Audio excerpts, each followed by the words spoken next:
Hello, symbol lovers. This video is for Annette. Annette, I'm going to tell you the story of the legend of the Banshees. And hopefully by the time I'm finished, you will understand the function of religion.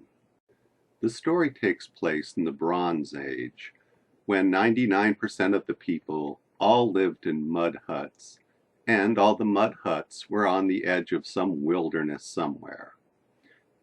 Our particular wilderness is in Northern Europe or Ireland or someplace like that, someplace that has bogs.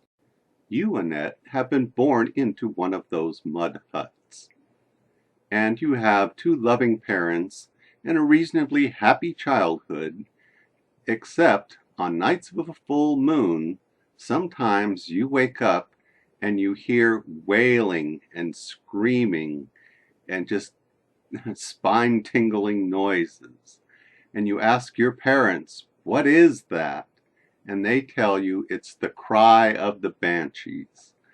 And stay off the bog at night. And so that's what you do.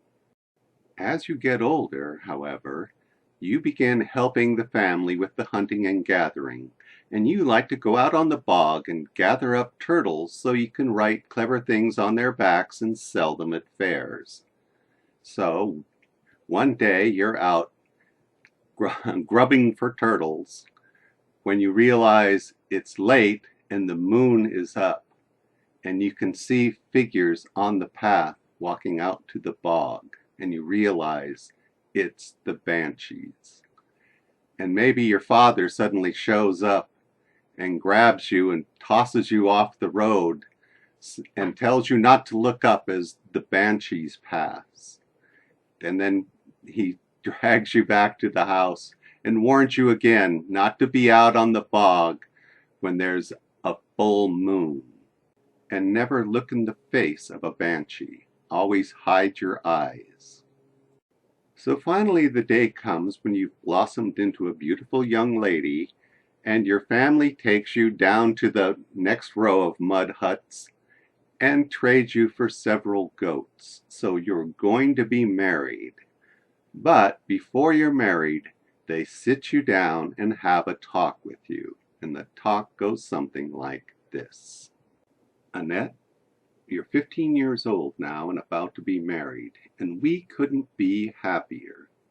But you're also now too old to be believing the legend of the Banshees. It's time for you to learn the truth. The truth is, now that you're going to be a married lady, that you will get pregnant. And if you get pregnant, the truth is, there's a great chance that you will die. You will die perhaps during the pregnancy, giving birth, or the child may die. The child may die at birth. The child may die soon afterwards. That is the truth. And when it happens, you're going to experience overwhelming grief.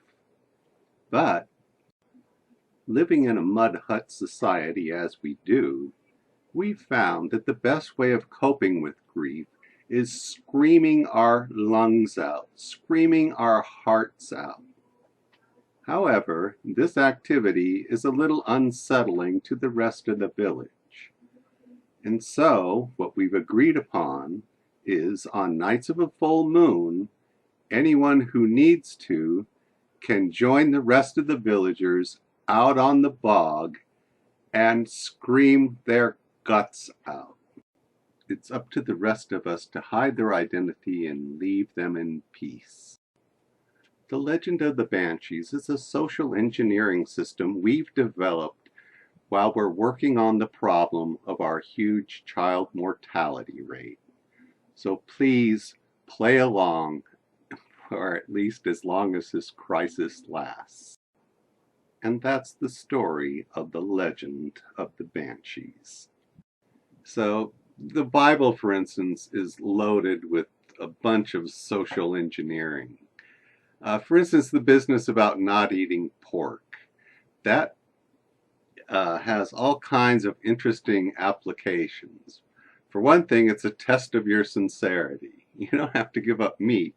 You just have to give up the best tasting meat. So it's just a little test of character, but it shows you're sincere. It separates you automatically from other peoples, no matter where you are in the world.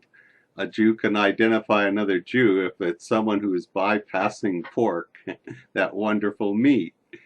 And also, if you know someone is claiming to be Jewish, but they do eat pork, and you see that, you're able to judge their character. Oh, if they're false this way, how else are they false?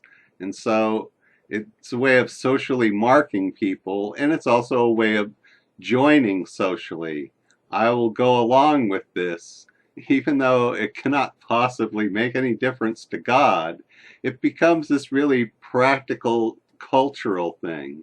And when you load that on with, 20 different other things, suddenly you have this cultural engineering where you've brought the people together. They have a common explanation for why things are good or why things are bad, da da da.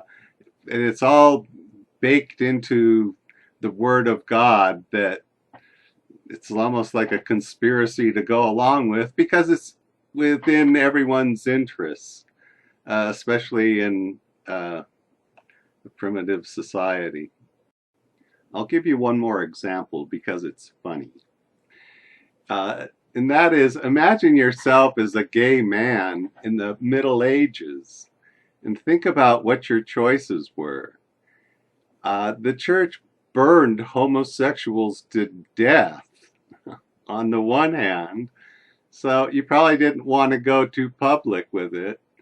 On the other hand, the church also gave you the option of joining a monastery where you'd spend the rest of your life with an excuse not to get married to a woman, but also be surrounded by nothing but men, men, men for the rest of your life.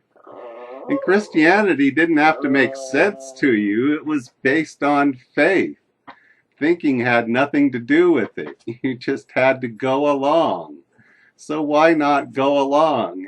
And so the church was just custom made to vacuum up homosexuals and collect them all in one spot and then deny that it existed for as much as they could get away with it. Uh, and so it only, all of their hidden sexuality just pops out in the way we're seeing it today, as well as the cover up, because they've been probably covering it up for centuries and centuries. But it served the purpose of, however percentage of the population wanted not to get married and wanted to hang out with their own sex. And so there we have, just in the Middle Ages, just thousands of monasteries and convents. And it all goes back to, you know, the story of the legend of the Banshees. It's all the same thing. Annette, I hope you enjoyed your story. And to everyone else, thanks for watching.